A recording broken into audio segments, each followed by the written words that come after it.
Hey everybody, it's Dr. Levi. Pleasure to have you with us today. Today is August 2nd, 2017. Beautiful day here in Los Angeles. I hope wherever you are today, you're making it a great day. Have a lot of wonderful information for you today. And we'll talk about some medical stuff as per usual, but also we have today two what I call them our LA fashion mavens. They have so much to offer. They have an amazing magazine. I just want to show you a cover of the magazine. And the wonderful thing about this magazine, it's LA Style. It's Los Angeles Luxury Lifestyle magazine. But the beautiful thing about this magazine is that there is a side for guys and there's also a side for ladies. It's really wonderfully done. So I am a big fan. I really am. So we're going to have the mavens of this great magazine on with us. So it's going to be a really rich show. So I hope you're ready. And yes, I'm dressed up today. I didn't want to come in looking inappropriate, having two fashionistas on. I thought I had to do something correct for them. So I hope this passes their judgment. I'll ask them later, of course. So listen, let's talk about the summer. The summer is wonderful here in Los Angeles. So I just want to let you know, wherever you are, make your summer spectacular. However, I want to share some things with you that are also very important, and that is the health of your skin. You know, I get a lot of questions on Facebook, a lot of questions via email about sunscreen and sunblock. What's the difference? What is SPF? Which one should I get? What are the best ones? So let's go over some basics. You know, it's so important that you do protect your skin during the summer as well as throughout the year. Many times there is this old thought, it's a wives' tale, really, because it's not true at all, that you only need sunblock or sunscreen when the sun is out. Now, you only need it during the summer. Well, that's not true at all. You should actually wear sunscreen and sunblock every day, especially if you're out in the sun between the hours of 10 a.m. and about 4 p.m., wherever you are. Another thing I want to dispel, another myth that's really crazy, but it persists to this day, is that if your skin is very dark, like mine, you know, I had this dark chocolate cocoa skin, that your skin is like mine, then you don't need any sunblock because, quote unquote, good black doesn't crack. Well, you know what? That's not a true statement. You know, skin is skin, no matter what your nationality is. So, yes, the melanocytes may be somewhat protective because of the melanin there. However, it's not enough. Everyone needs to protect their skin. Everyone needs to be what I call skin sensitive and skin aware, meaning that sunscreen and sunblock should be worn. Now, what I want to do, though, I want to go over some basics about sunscreen and sunblock, and I also want to educate you about some things that you have to look for on your own skin. So let's go over some of that. So what is the difference between a sunscreen and a sunblock? So a sunblock is more of a protective barrier on the skin. It's often made of something called titanium dioxide.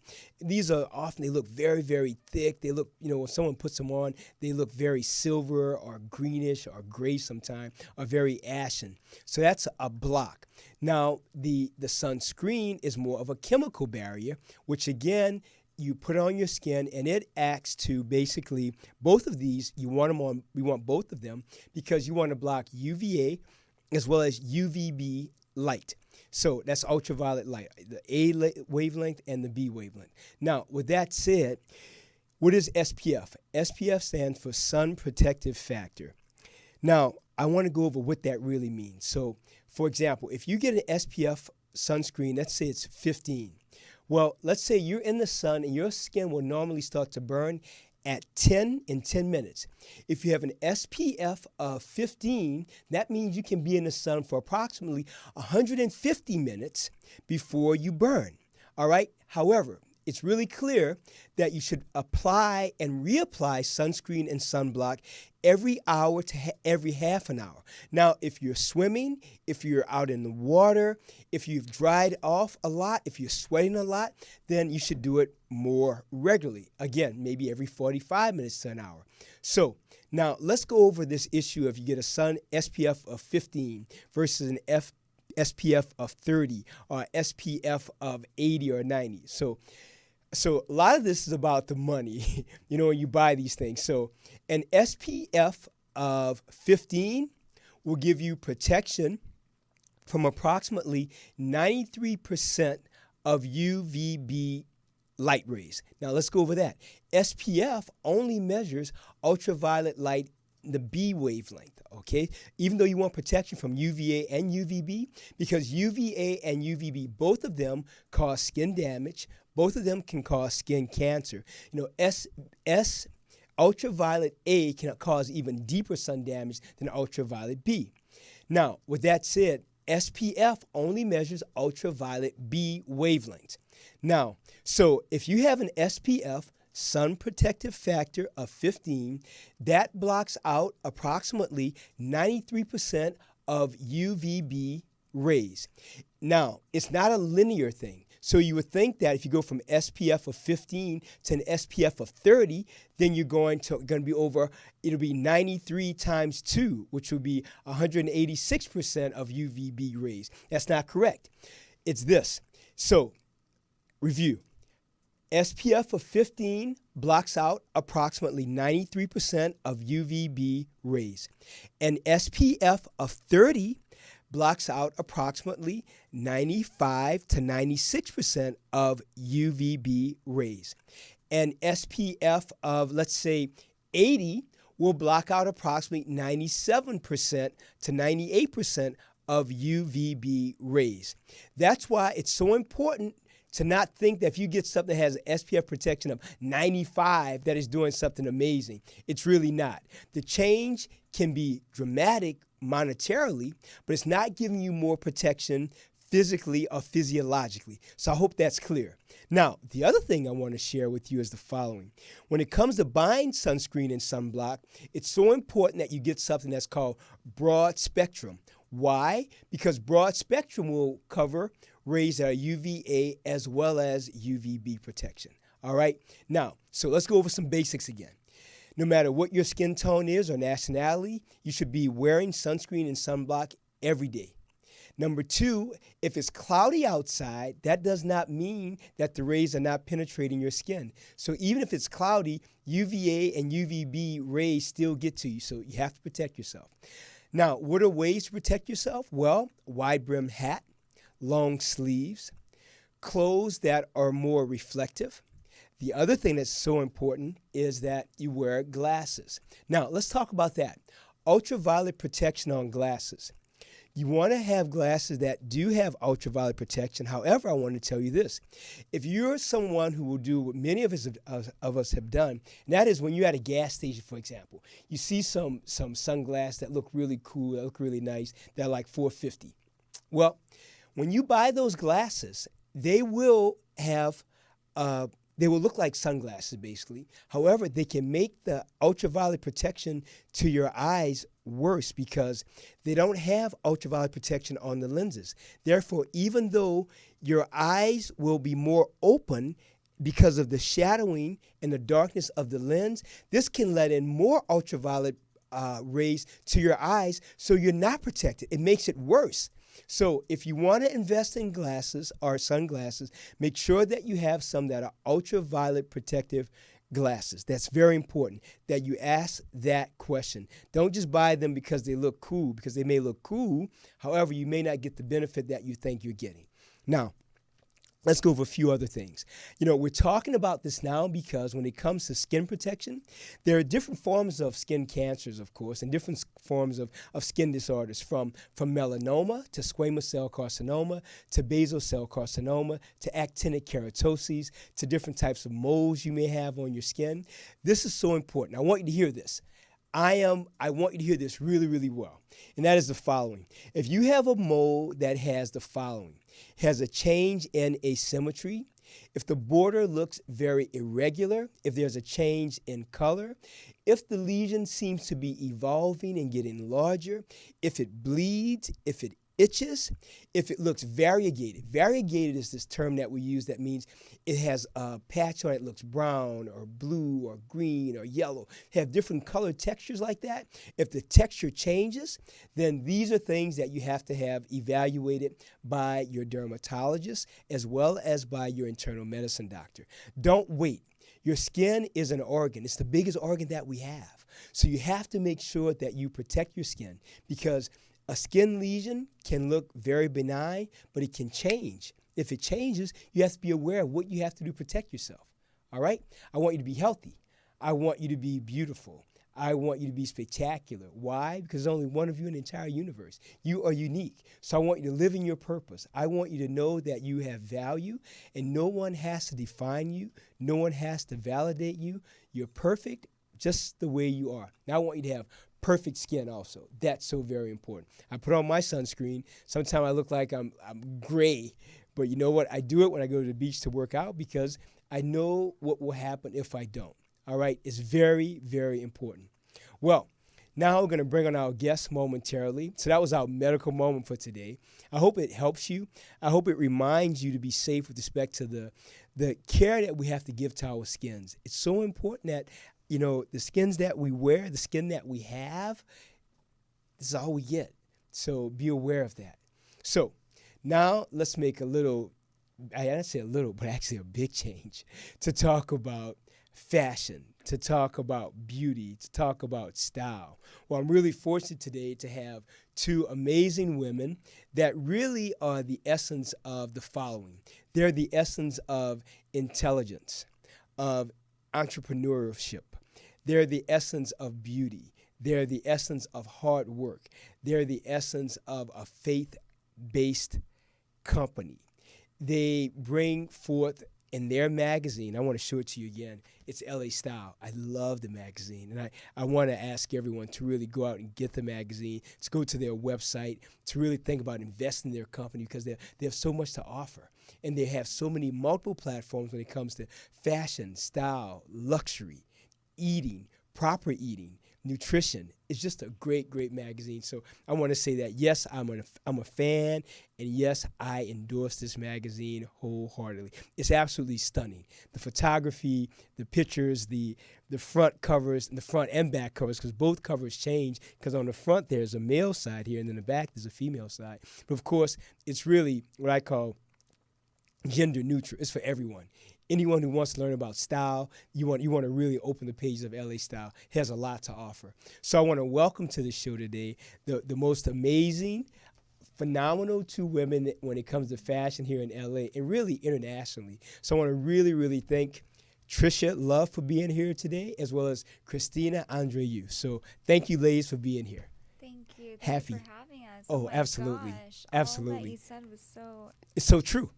Thank you. It's true. You guys are doing it. You know, I mean, you have to think about it. You're two women over a magazine here in Los Angeles that is internationally lauded and appreciated because of what you do, and also because of the message of the magazine. It truly is about style. It really is about faith. It's really about changing your life, and really, more importantly, looking at yourself and seeing how beautiful you are already, and then how to enhance that if you choose to do so. This magazine gives you that to the fullest. I absolutely love it. So thank you. Thank you. So I want to hear about both of you. I want to hear from Christina also, as well as from you, Tricia. I want to hear, why fashion? How were you pushed into this really intensely competitive arena to actually do this? This is not easy work. Yeah. I would say that my mother had a really strong influence on me in fashion. She was born in New York, Yes. Brooklyn, and didn't necessarily have a lot of money growing up, and just her grandmother was a head foreman in a bridal shop in Yes. in NYC. So she did all the construction of the gowns and oversaw the women there. So That's my hard mother work. learned to sew from a very early age. Yes. So by the time she hit high school, she was making all her clothes. Like, she had the most elaborate outfits because Right. she And she could did it. create them herself. That's Yeah. fantastic. So She was really fashion forward yeah, then. really fashion forward. So that really had an impact on me. And then just seeing, I mean, we left to New York when I was about 8 years old, but she always brought that with her. She always got dressed before she left the house, and that definitely had an impact on me. So Fantastic. What does she think about the magazine now, your mom? She loves it. She loves it. It's definitely very full circle for Yes. her. She actually had applied to one of the fashion schools in New York for fashion design, and she believes that they didn't actually accept that she created the garment because they sent 3 professors over to inspect it, Yes. and then denied her acceptance. Really? So that for her, it was kind of like that dream was crushed. Right. I think, she was young. And then later on in life, now having, me as a daughter who's grown and now You're an expression of her love for fashion also. Absolutely. It's fantastic. Yeah. I all I can say is, to your mom, great job, Mom. You inspired greatness. That's a wonderful testimony to your mother. It really is. Now, okay, Christina, Andreu, you, welcome, young lady. Because you're Tricia's right hand here. Yes. You guys have really created a beautiful legacy and dynasty that really does impact the fashion world in a very uplifting way. So what do you think about your contribution to fashion via LA Style and via LA Style magazine? That's such a great question. And it's funny that you asked her about, her beginnings. And Yes. we've all kind of come full circle. And the beautiful thing is that I actually had a grandmother also in Cuba who designed wedding dresses. And so this is a connection, that we just found out just most recently. Really? And we're cousins. So, That's fantastic. it's just such a beautiful thing. And the reality is our magazine and the media production company, it's all about purpose. Yes. And so for me specifically, that fashion element is really about how you present yourself to the world. Correct. And how you show and embody that purpose. Yes. And so fashion is the forefront and the way to do that. No matter, what that is hanging in your closet, that's your representation of you to the world. And so that's just the embodiment of this magazine. It really is about that purpose. So everything from the designers to the features, it's all, really part of the network of people who are all really living their lives to be able to give to, as we call, that purpose of love and light. Yes, yes. And so that's really what it's about for us. And, the magazine is just such an amazing, I feel blessed every single day to have been given the opportunity because it's, it's not about us, it's about what we share with the world. Absolutely. And that is through fashion. So True. it's the vessel to get us there. True. What I love about the magazine that when I looked, and I've gotten this many, many, many times, but what I love about it is that to me, you and Tricia are building a community of fashion awareness, whereby people really become aware of what is fashion, how do you define it for yourself uniquely and individually, and also how to appreciate fashion of other people without a finger of judgment, without an eye of judgment, with an eye of acceptance, with an eye of, wow, that really is beautiful. Now, how can I take that into my own area of how I live and make this a part of what I do or how I look or how I want to feel? To me, this magazine it is beautiful, but it's deeper than the beauty of it, because that's the superficial of fashion, because there is a superficial fashion. But the depth of it is the faith-based nature of the magazine and about acceptance of everyone and about this understanding that fashion is for everyone and anybody wherever you are. No matter what your socioeconomic status is, your race, your gender, your creed, your religion, it is for everybody. Because one thing we have to, especially in this country, we have to put on clothes. Yeah. We have to dress. Sometimes that's a good thing, sometimes it's bad. But we do have to dress. Now, for yourself, I want to know this, Tricia. I have a lot of questions for both of you. When you started this magazine or got involved with the magazine, what was your initial vision? Because I'm sure it's evolved many times now. What was your initial vision about what you wanted to do with this magazine? I definitely wanted something where I had been doing events for about 2 years in LA and had been networking and meeting a lot of people. So I wanted to bring together those people that I had met through this platform. Yes. And when I say that, I mean to have a publication that's balanced, where you have a little bit of interior design, you have a little bit of, makeup, you have a little bit of, cars. Yes. Kind of a little cars, bit of fashion, everything cuisine. in there. Yes. Yeah, travel. Cuisine. Yeah. Mm-hmm. So definitely bring it all in one, in one magazine, and each issue was important to me. And definitely sharing that message of love was there in that initial love message. And light, yes. Yeah. I think also the idea of instilling in younger generations the importance of dressing appropriately. Yes. And not, the way some fashions are today, and they've evolved over time, is that, less that you have on is more. And I think it's the reverse of that. And I think that old school mentality is just, it's not even something that's old school. It's just solid ground, I think, for how we should present ourselves. Right. So that's something that I wanted to instill through the magazine and always have with the vision of it. Well, it's a great vision. And what about yourself now? I'd like to know, Christine, how has the narrative of your life changed being involved with the magazine? Wow. We don't have enough time here for me to Oh, yes, we do, young lady. Everything for you. My background is in education. I have Yes. my master's, and that's really what I envisioned, being an educator. But the reality was I was just really disheartened, and I had so much to offer, Right. and really the public school system just wasn't for me. Right. I felt like I had a ceiling. There were things that I wasn't able to do, and standardized tests, and all these things that educators listening will definitely connect to.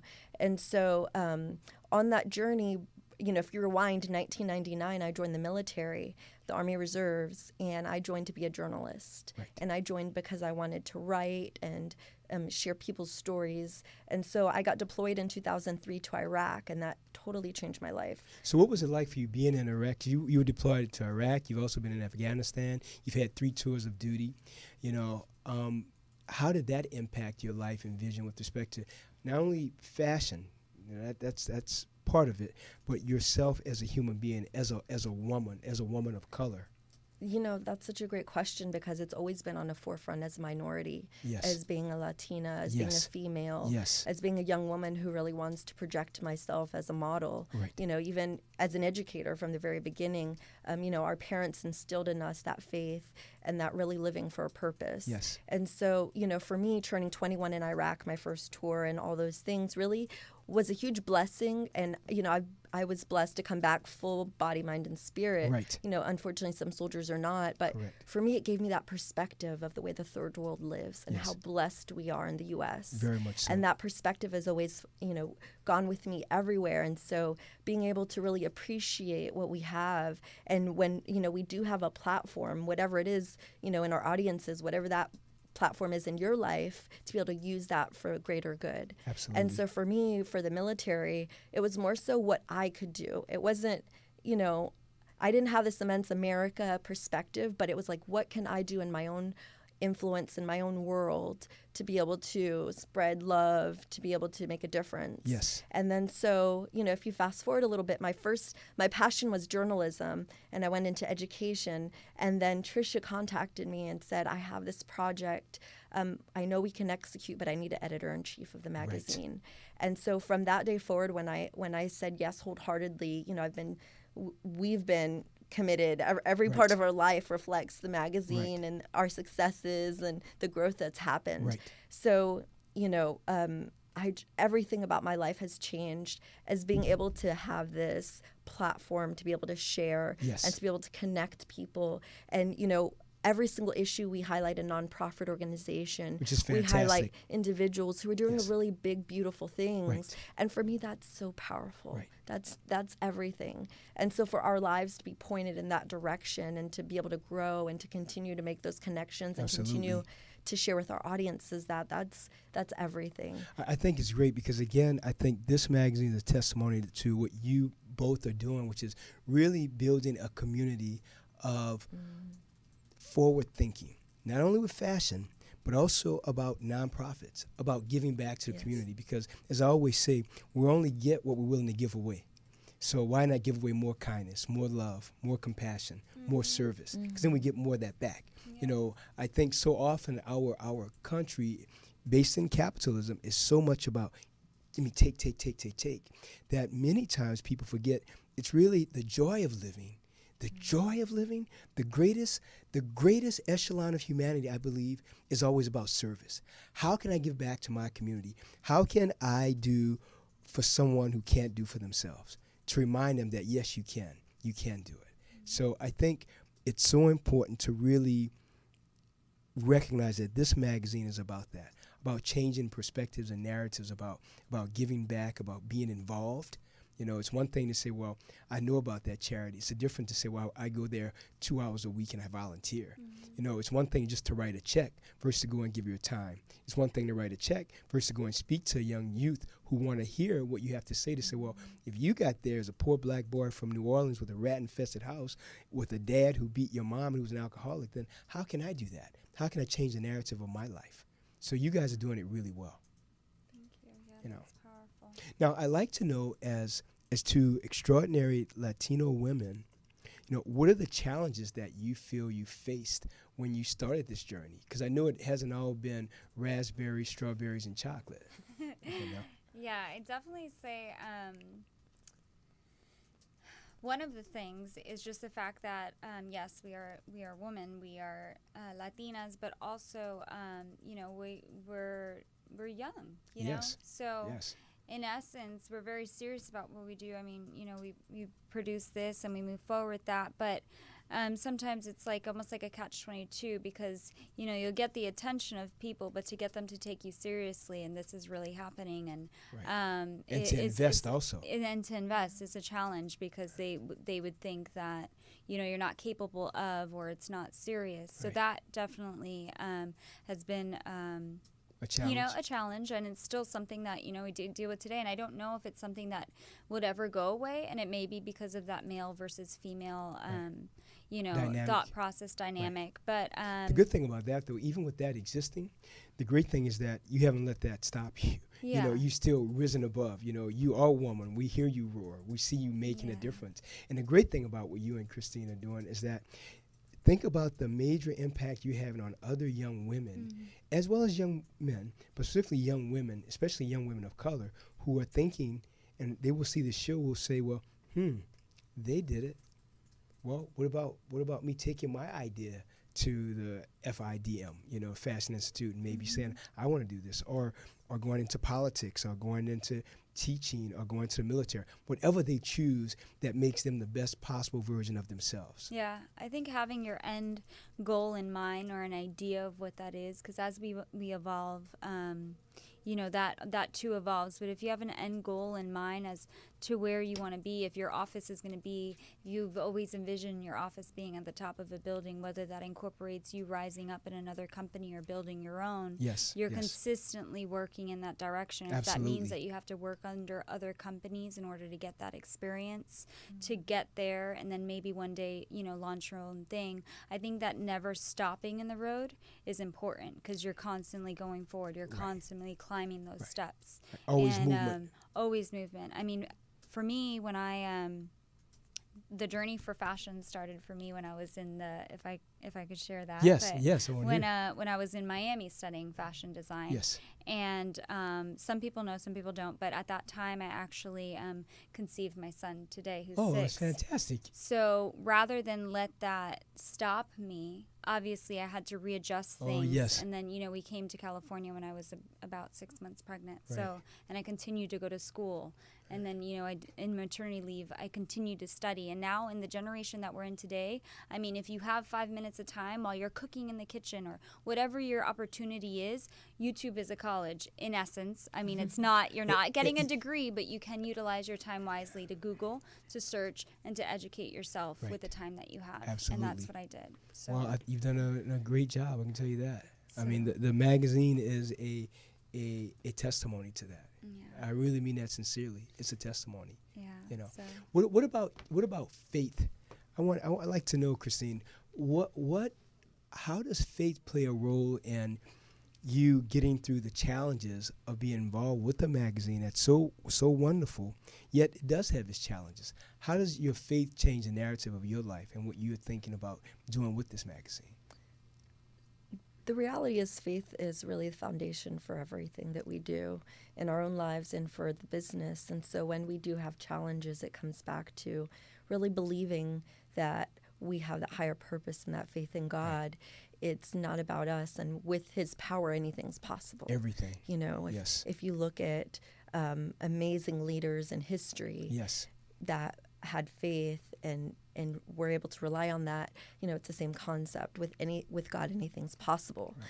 And so just having that narrative in the background really pushes us forward. Right. The sky's the limit. There's nothing that we can't do when we have that shoulder to lean on Yes. and those prayers to send up to heaven. Yes.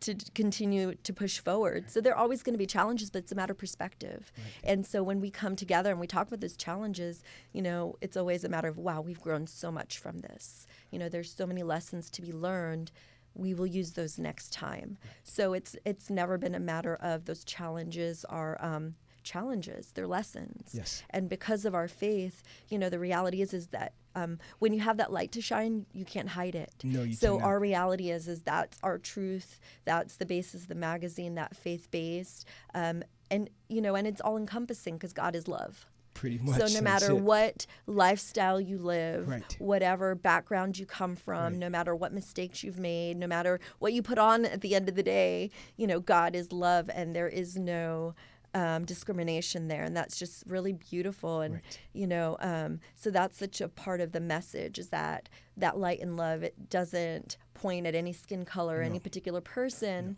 and it really is elevating if we can really capture that. So in all my journey through the military, those tough times overseas, and even that transition from educator to business owner and editor of the magazine, Or editor-in-chief. Editor-in-chief, that's correct. Right.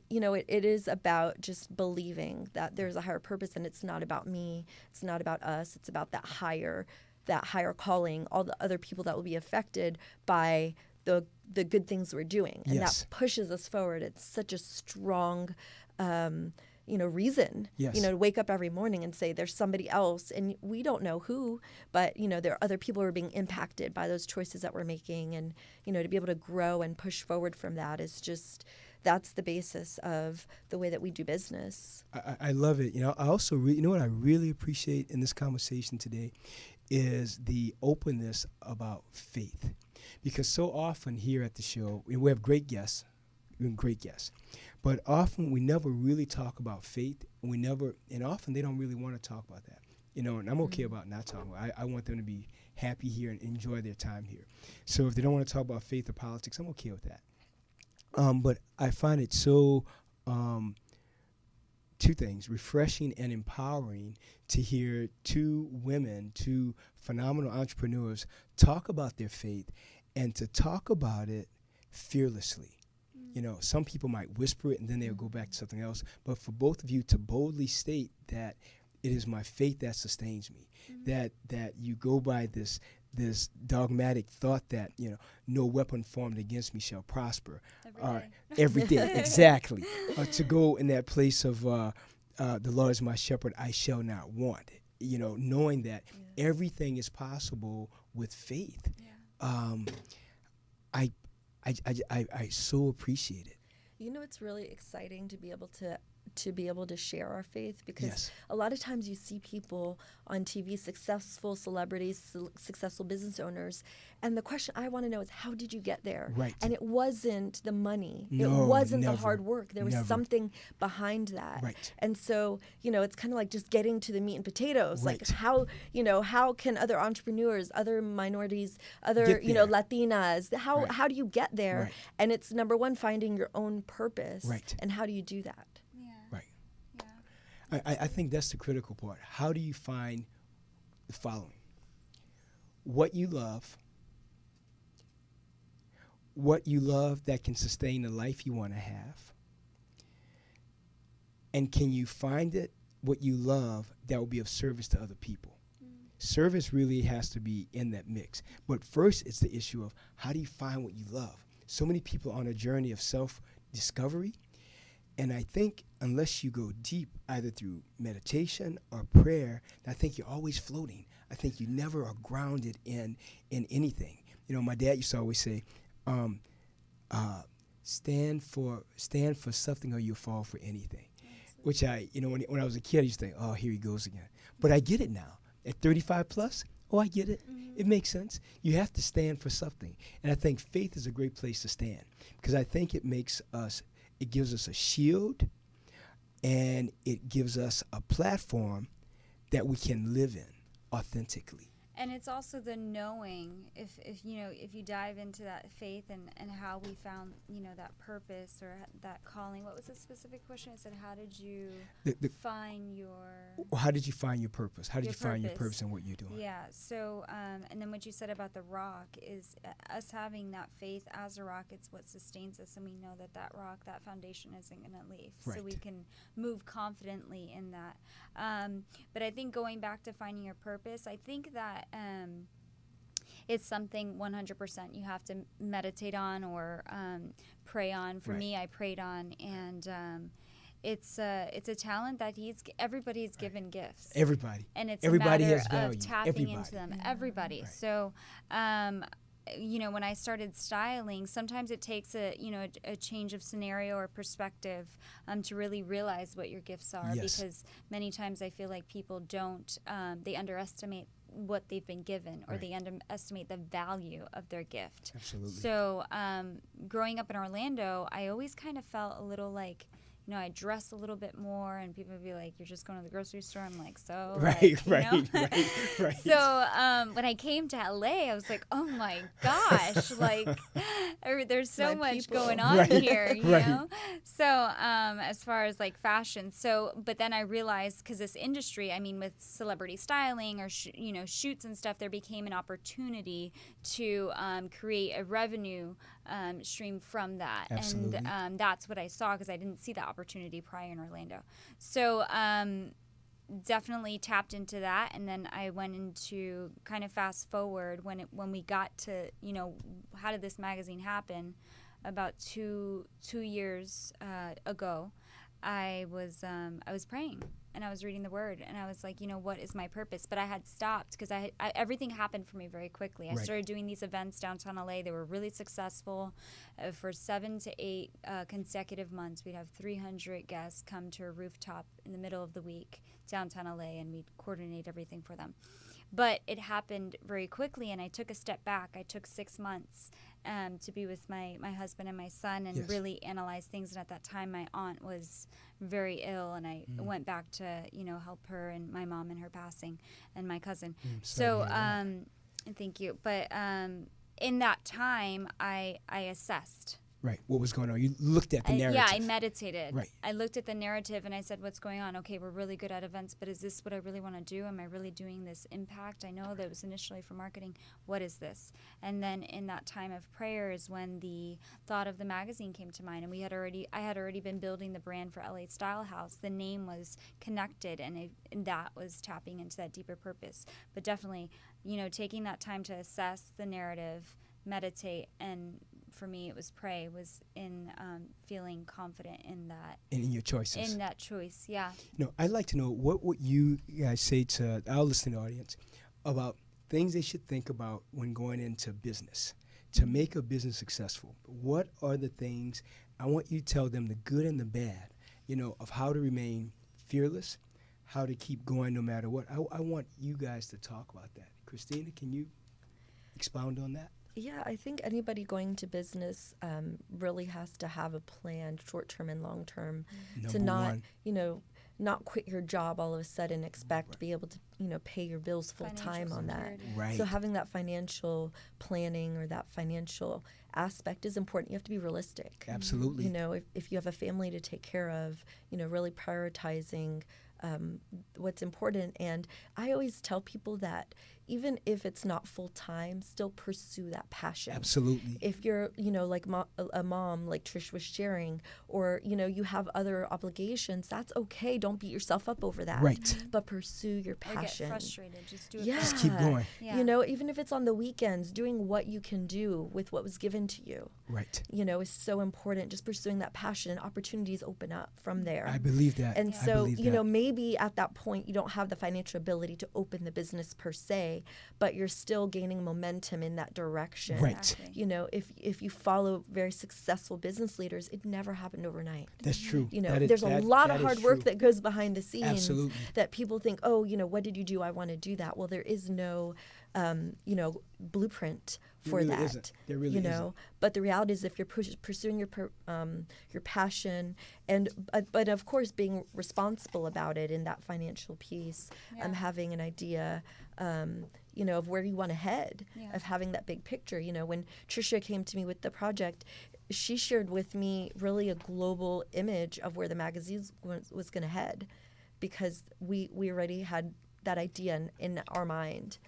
So it's that idea of thinking big, being realistic, and just pushing forward in that passion. Those are great things to hear. Now, I want to just go to like a few fun things. You both have had a chance to style and work with a lot of different celebrities. I want to know in general, what are the things that are that when you meet a celebrity who asks you to style an event for them or to style it themselves, what are the challenges of that, and what have been the most fun things that you've worked on projects? I'd say the most challenging could be that icebreaker, Yes. initially. But I think if you are confident in what you're doing and what and you've done your homework, you're studying, you have to do the work. You did your work. Right. You can move confidently into that situation or that environment, and then there's no is it psychological, like when you have a psychological kind of like thought, like a barrier Yes. that that You don't want a psychological block. a block that they'd feel, because we're Right. Everybody feels energy, so True. if you're confident in what you're doing, True. that won't be there. Correct. That could avoid a challenge, I guess. Well, what or about this? help. I'm curious. How do you deal with a celebrity, for example, who has a lot of ego involved? Like you're there, but then they're going to tell you what they feel looks the best on them. Yeah. How do you kind of dampen that and soften it to say, well, okay, but let's try this. How do you go about that? I think it's really important to listen and to Yes. let that person Express express what's important to them, and then find a middle ground balance. And sometimes it's letting them go ahead and whatever they feel comfortable in, because if they're not comfortable in that shoot, if they're not comfortable in that environment, it doesn't matter if the outfit that you picked is better, because they're not gonna resonate that. Right. So listening, suggesting, perhaps combining, or all together, if they go over to, the other outfit that you've suggested, is definitely finding that balance between, I'd say the most fun we've worked with Kim Whitley. She's amazing. She was on our first cover, and she's just so down to earth and so funny. And I tell her, I was like, girl, you walk in the room and you like bring the sunshine. That's fantastic. So like you two. Yeah, Both of you do the was same. she was awesome. In general, who are more difficult to style, men or women? I'm curious about that. For me, I've tend to style more women. I've styled men, but I think it's just that maybe male-female kind of Dynamic. Yes. So as for me, I would say I prefer, or I usually just style women. Yeah. Right. What about yourself, Christina? I've never done styling. I take tips from Tricia. Oh, that's fantastic! Really, Yes. That's great. For you I are style still. my own outfits. That's about it. But you look amazing. Thank you. I wish you guys could be here right now, because they are both dressed impeccably, look amazing, just inspiring. Having you on today is just very, very inspiring. I hope you both know that. It's just great. Now I want to hear about so those are the things that you've liked. What has been the most difficult thing you've ever done? When it comes to like an event that you put on that was truly challenging, it went successfully, what was the most difficult and why? Why? I think when you get to a point where you start doing larger scale events and collaborating with others, at time could be very difficult, because what would happen is that you'll end up getting two really strong people. Right. And that can be a battle of the titans there. Yeah, the ship can only go one way. One way. You got that right. But got that right. You have to. Sometimes it's a matter of just looking at the bigger picture. To execute this, does this mean that you'd have to just stay quiet in order to just balance it to go out forward. and just go Right, forward? right. Yeah, I definitely say that to avoid that, planning things in a long, having that longer window ahead of time could avoid that from happening. But sometimes with events, they happen very quickly. Right. And as Because far as events are signing very and getting it dynamic. done, yeah, Things can change in seconds. that I would just say, if you can plan prior to not Right, get right, in that, right, because right. when you're already there, you really just don't let yourself get stuck. You know what Right. I'm saying? So if you find that that's happening, then you just have to assess and figure out, okay, maybe it means letting the other person take lead and still just troubleshooting, making sure it can happen as smoothly as Right. possible and be executed. So you're basically saying sometimes you have just to acquiesce to some other things to minimize the drama, to minimize the confrontation, to make the event work. Yes, make it Period. work. Bottom line. I want to thank both of you for being here today. Any closing words, Christina? Any closing words, Trish? No, well, thank you for having us. Oh, here it was today. a Such great pleasure. honor. You guys really bring the light. You bring the sunshine. Thank you. Oh, Trust me, thank you bring it. The room is So vibrating at kind a of high you. level. So thank both of you. And I want to remind everyone, LA Style, if you want to really make a great investment, you want to hear them speak, you want to have them style you, if you want to have Christina write something for you, I mean, she is an editor-in-chief now, all right? So, I mean, the magazine is just fantastic. I really mean that, sincerely.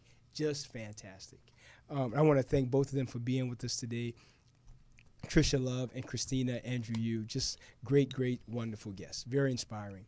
Now, I want to close today by talking about fear. So we get a lot of comments on via Facebook or email about fear, about people having fear about what they want to do in life. How do you want to make your life work? So let's talk about fear. So if you have a fear about something, the first thing you want to do is ask yourself this question.